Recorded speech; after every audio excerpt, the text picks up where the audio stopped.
Harry Potter and the Half-Blood Prince, Chapter 28, Flight of the Prince. Harry felt as though he too were hurtling through space. It had not happened. It could not have happened. "Out of here, quickly," said Snape. He seized Malfoy by the scruff of the neck and forced him through the door ahead of the rest. Greyback and the squat brother and sister followed, the latter both panting excitedly. As they vanished through the door, Harry realized he could move again. What was now holding him paralyzed against the wall was not magic, but horror and shock. He threw the invisibility cloak aside as the brutal-faced Death Eater, last to leave the tower top, was disappearing through the door. "Petrificus Totalis!" The Death Eater buckled as though hit in the back with something solid and fell to the ground rigid as a waxwork, but he had barely hit the floor when Harry was clambering over him and running down the darkened staircase.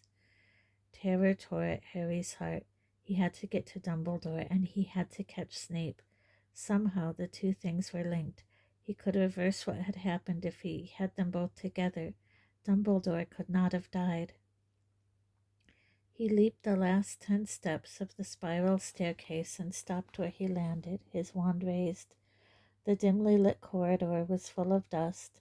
Half the ceiling seemed to have fallen in, and a battle was raging before him. But even as he attempted to make out who was fighting whom, he heard the hated voice shout, "It's over! Time to go!" and saw Snape disappearing round the corner at the far end of the corridor. He and Malfoy seemed to have forced their way through the fight unscathed. As Harry plunged after them, one of the fighters detached himself from the fray and flew at him. It was the werewolf, Greyback. He was on top of Harry before Harry could raise his wand. Harry fell backwards with filthy matted hair in his face, the stench of sweat and blood filling his nose and mouth, his hot, greedy breath at his throat. "Petrificus Totalis!"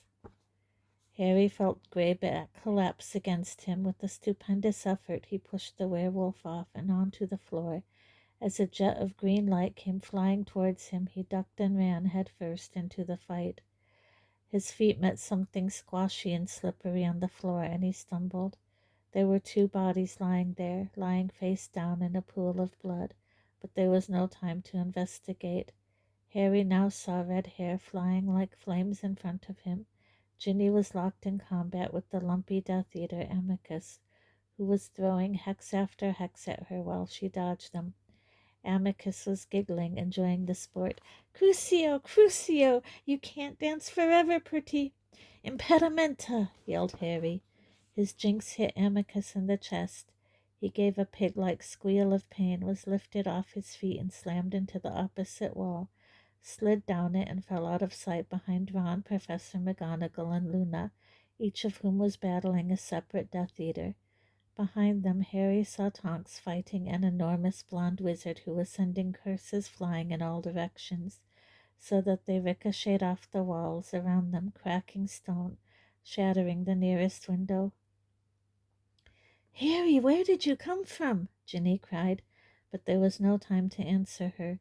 He put his head down and sprinted forwards, narrowly avoiding a blast that erupted over his head, showering them all in bits of wall. Snape must not escape. He must catch up with Snape. "Take that!" shouted Professor McGonagall, and Harry glimpsed the female Death Eater, Alecto, sprinting away down the corridor with her arms over her head, her brother right behind her. Harry launched himself after them, but his foot caught on something, and next moment he was lying across someone's legs. Looking around, he saw Neville's pale, round face flat against the floor. "Neville, are you—" "All right," muttered Neville, who was clutching his stomach. "Harry, Snape and Malfoy ran past." "I know, I'm on it," said Harry, aiming a hex from the floor at the enormous blonde Death Eater, who was causing most of the chaos. The man gave a howl of pain as the spell hit him in the face. He wheeled round, staggered, and then pounded away after the brother and sister. Harry scrambled up from the floor and began to sprint along the corridor, ignoring the bangs issuing from behind him, the yells of the others to come back, and the mute call of the figures on the ground whose fate he did not yet know. He skidded round the corner, his trainers slippery with blood. Snape had an immense head start. Was it possible that he had already entered the cabinet in the room of requirement, or had the Order made steps to secure it, to prevent the Death Eaters retreating that way? He could hear nothing but his own pounding feet, his own hammering heart as he sprinted along the empty corridor, but then spotted a bloody footprint that showed that at least one of the fleeing Death Eaters was heading toward the front door. Perhaps the room of requirement was indeed blocked. He skidded round another corner and a curse flew past him. He dived behind a suit of armor which exploded. He saw the brother and sister Death Eaters running down the marble staircase ahead and aimed jinxes at them, but merely hit several bewigged witches and a portrait on the landing, who ran screeching into neighboring paintings. As he leaped over the wreckage of armor, Harry heard more shouts and screams. Other people within the castle seemed to have awoken. He pelted towards a shortcut, hoping to overtake the brother and sister and close in on Snape and Malfoy, who must surely have reached the grounds by now. Remembering to leap the vanishing step halfway down the concealed staircase, he burst through a tapestry at the bottom and out into a corridor where a number of bewildered and pajama-clad Hufflepuffs stood. "Harry, we heard a noise and someone said something about the Dark Mark," began Ernie Macmillan. "Out of the way!" Harry yelled, knocking two boys aside as he sprinted towards the landing and down the remainder of the marble staircase. The oak front doors had been blasted open. There were smears of blood on the flagstones, and several terrified students stood huddled against the walls, one or two still cowering with their arms over their faces. The giant Gryffindor hourglass had been hit by a curse, and the rubies within were still falling with a loud rattle onto the flagstones below. Harry flew across the entrance hall and out into the dark grounds. He could just make out 3 fingers racing across the lawn, headed for the gates beyond which they could disapparate. By the looks of them, the huge blonde Death Eater, and some way ahead of him Snape and Malfoy. The cold night air ripped at Harry's lungs as he tore after them. He saw a flash of light in the distance that momentarily silhouetted his quarry. He did not know what it was, but continued to run, not yet near enough to get a good aim with the curse. Another flash, shouts, retaliatory jets of light, and Harry understood. Hagrid had emerged from his cabin and was trying to stop the Death Eaters escaping, and though every breath seemed to shred his lungs and the stitch in his chest was like fire, Harry sped up as an unbidden voice in his head said, "Not Hagrid, not Hagrid too." Something caught Harry hard in the small of the back, and he fell forwards, his face smacking the ground, blood pouring out of both nostrils. He knew, even as he rolled over, his wand ready, that the brother and sister he had overtaken using his shortcut were closing in behind him. "Impedimenta!" he yelled as he rolled over again, crouching close to the dark ground, and miraculously his jinx hit one of them, who stumbled and fell, tripping up the other. Harry leaped to his feet and sprinted on after Snape, and now he saw the vast outline of Hagrid, illuminated by the light of the crescent moon, revealed suddenly from behind clouds. The blonde Death Eater was aiming curse after curse at the gamekeeper, but Hagrid's immense strength and the toughened skin he had inherited from his giantess mother seemed to be protecting him. Snape and Malfoy, however, were still running. They would soon be beyond the gates, able to disapparate. Harry tore past Hagrid and his opponent, took aim at Snape's back, and yelled, "Stupefy!" He missed. The jet of red light soared past Snape's head.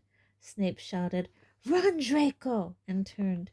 20 yards apart, he and Harry looked at each other before raising their wands simultaneously. "Cruce!" But Snape parried the curse, knocking Harry backwards off his feet before he could complete it. Harry rolled over and scrambled back up again as the huge Death Eater behind him yelled, "Incendio!" Harry heard an explosive bang, and a dancing orange light spilled over all of them. Hagrid's house was on fire. "Fangs in there, you evil!" Hagrid bellowed. "Cruci—" yelled Harry for the second time, aiming for the figure ahead, illuminated in the dancing firelight. But Snape blocked the spell again. Harry could see him sneering. "No unforgivable curses from you, Potter!" he shouted over the rushing of the flames, Hagrid's yells, and the wild yelping of the trapped Fang. "You haven't got the nerve or the ability." "Incourse!" Harry roared, but Snape deflected the spell with an almost lazy flick of his arm. "Fight back!" Harry screamed at him. "Fight back, you cowardly—" "Coward, did you call me, Potter?" shouted Snape. "Your father would never attack me unless it was 4-on-1. What would you call him, I wonder?" "Stupefied!" "Blocked again and again and again until you learn to keep your mouth shut and your mind closed, Potter," sneered Snape, deflecting the curse once more. "Now come!" he shouted at the huge Death Eater behind Harry. "It is time to be gone before the Ministry turns up. But before he could finish this jinx, excruciating pain hit Harry. He keeled over in the grass. Someone was screaming. He would surely die of this agony. Snape was going to torture him to death or madness. "No!" roared Snape's voice, and the pain stopped as suddenly as it had started. Harry lay curled on the dark grass, clutching his wand and panting. Somewhere above him Snape was shouting, "Have you forgotten our orders? Potter belongs to the Dark Lord. We are to leave him. Go, go!" And Harry felt the ground shudder under his face as the brother and sister and the enormous Death Eater obeyed. Running towards the gates, Harry uttered an inarticulate yell of rage in that instant. He cared not whether he lived or died. Pushing himself to his feet again, he staggered blindly towards Snape, the man he now hated as much as he hated Voldemort himself. "Sectum!" Snape flicked his wand, and the curse was repelled yet again. But Harry was mere feet away now, and he could see Snape's face clearly at last. He was no longer sneering or jeering. The blazing flame showed a face full of rage. Mustering all of his powers of concentration, Harry thought, "Levy—" "No, Potter!" screamed Snape. There was a loud bang, and Harry was soaring backwards, hitting the ground hard again. And this time his wand flew out of his hand. He could hear Hagrid yelling and Fang howling as Snape closed in and looked down on him where he lay, wandless and defenseless as Dumbledore had been. Snape's pale face, illuminated by the flaming cabin, was suffused with hatred just as it had been before he had cursed Dumbledore. "You dare use my own spells against me, Potter? It was I who invented them. I, the Half-Blood Prince, and you turn my inventions on me like your filthy father, would you? I don't think so. No!" Harry had dived for his wand. Snape shot a hex at it, and it flew feet away into the darkness and out of sight. "Kill me, then," panted Harry, who felt no fear at all, but only rage and contempt. "Kill me like you killed him, you coward!" "Don't!" screamed Snape, and his face was suddenly demented, inhuman, as though he was in as much pain as the yelping, howling dog stuck in the burning house behind them. "Call me coward!" And he slashed at the air. Harry felt a white-hot whip-like something hit him across the face, and was slammed backwards into the ground. Spots of light burst in front of his eyes, and for a moment all the breath seemed to have gone from his body. Then he heard a rush of wings above him, and something enormous obscured the stars. Buckbeak had flown at Snape, who staggered backwards as the razor-sharp claws slashed at him. As Harry raised himself into a sitting position, his head still swimming from its last contact with the ground, he saw Snape running as hard as he could, the enormous beast flapping behind him and screeching as Harry had never heard him screech. Harry struggled to his feet, looked around groggily for his wand, hoping to give chase again, but even as his fingers fumbled in the grass, discarding twigs, he knew it would be too late, and sure enough, by the time he had located his wand, he turned only to see the hippogriff circling the gates. Snape had managed to disapparate just beyond the school's boundaries. "Hagrid," muttered Harry, still dazed, looking around. "Hagrid?" He stumbled towards the burning house as an enormous figure emerged from out of the flames, carrying Fang on his back. With a cry of thankfulness, Harry sank to his knees. He was shaking in every limb, his body ached all over, and his breath came in painful stabs. "You all right, Harry? You all right? Speak to me, Harry." Hagrid's huge hairy face was swimming above Harry, blocking out the stars. Harry could smell burnt wood and dog hair. He put out a hand and felt Fang's reassuringly warm and alive body quivering beside him. "I'm all right," Harry panted. "Are you?" "Course I am. Take more'n that to finish me." Hagrid put his hands under Harry's arms and raised him up with such force that Harry's feet momentarily left the ground before Hagrid set him upright again. He could see blood trickling down Hagrid's cheek from a deep cut under one eye, which was swelling rapidly. "We should put out your house," said Harry. "The charm's Aguamenti." "Knew it was something like that," mumbled Hagrid, and he raised a smoldering pink flowery umbrella and said "Aguamenti." A jet of water flew out of the tip. Harry raised his wand arm, which felt like lead, and murmured "Aguamenti" too.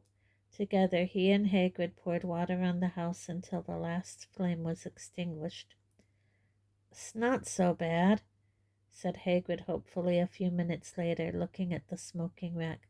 "Nothing Dumbledore won't be able to put right."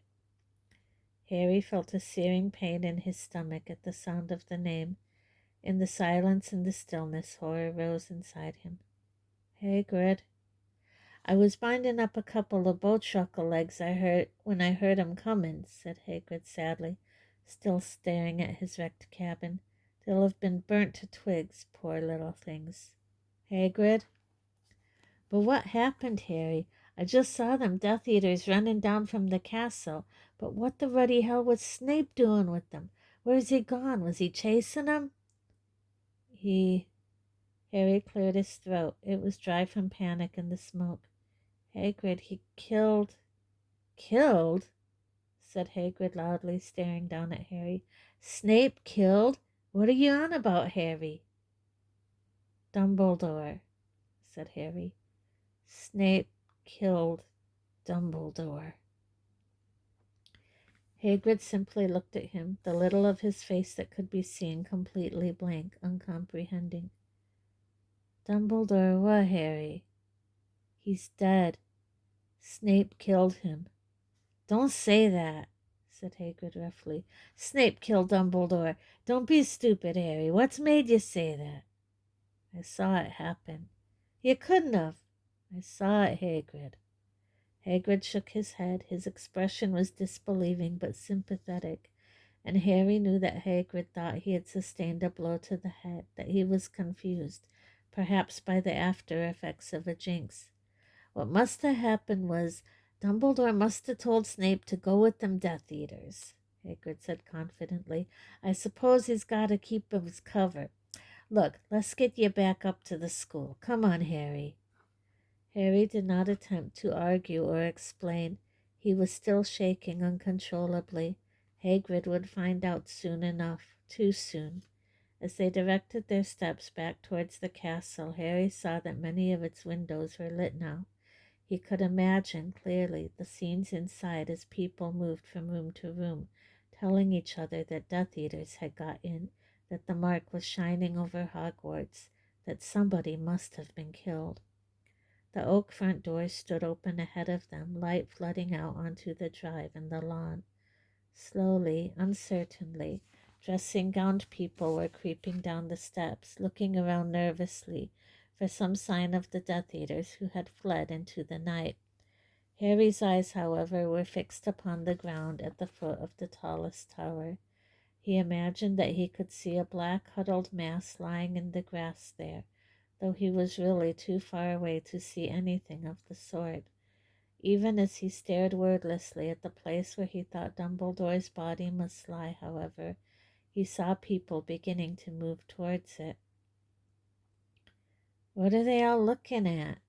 said Hagrid as he and Harry approached the castle front, Fang keeping as close as he could to their ankles.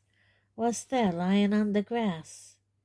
Hagrid added sharply, heading now towards the foot of the astronomy tower, where a small crowd was congregating. "See it, Harry? Right at the foot of the tower, under the mark? Blimey, you don't think someone got thrown?" Hagrid fell silent, the thought apparently too horrible to express aloud. Harry walked alongside him, feeling the aches and pains in his face and his legs, where the various hexes of the last half an hour had hit him, though in an oddly detached way, as though somebody near him was suffering them. What was real and inescapable was the awful pressing feeling in his chest. He and Hagrid moved, dreamlike, through the murmuring crowd to the very front, where the dumbstruck students and teachers had left a gap. Harry heard Hagrid's moan of pain and shock, but he did not stop. He walked slowly forwards until he reached the place where Dumbledore lay and crouched down beside him. Harry had known there was no hope from the moment that the body-bind curse Dumbledore had placed upon him lifted, known that it could have happened only because its caster was dead, but there was still no preparation for seeing him there, spread-eagled, broken, the greatest wizard Harry had ever or would ever meet. Dumbledore's eyes were closed, but for the strange angle of his arms and legs he might have been sleeping. Harry reached out, straightened the half-moon spectacles upon the crooked nose, and wiped a trickle of blood from the mouth with his own sleeve. Then he gazed down at the wise old face and tried to absorb the enormous and incomprehensible truth that never again would Dumbledore speak to him. Never again could he help. The crowd murmured behind Harry. After what seemed like a long time, he became aware that he was kneeling upon something hard and looked down. The locket they had managed to steal so many hours before had fallen out of Dumbledore's pocket. It had opened, perhaps due to the force with which it had hit the ground, and although he could not feel more shock or horror or sadness than he felt already, Harry knew as he picked it up that there was something wrong. He turned the locket over in his hands. This was neither as large as the locket he remembered seeing in the Pensieve, nor were there any markings upon it, no sign of the ornate S that was supposed to be Slytherin's mark. Moreover, there was nothing inside but for a scrap of folded parchment wedged tightly into the place where a portrait should have been. Automatically, without really thinking about what he was doing, Harry pulled out the fragment of parchment, opened it, and read by the light of the many wands that had now been lit behind him. To the Dark Lord, I know I will be dead long before you read this, but I want you to know that it was I who discovered your secret. I have stolen the real Horcrux and intend to destroy it as soon as I can. I face death in the hope that when you meet your match, you will be mortal once more. R.A.B. Harry neither knew nor cared what the message meant. Only one thing mattered. This was not a Horcrux. Dumbledore had weakened himself by drinking that terrible potion for nothing. Harry crumpled the parchment in his hand, and his eyes burned with tears, as behind him Fang began to howl.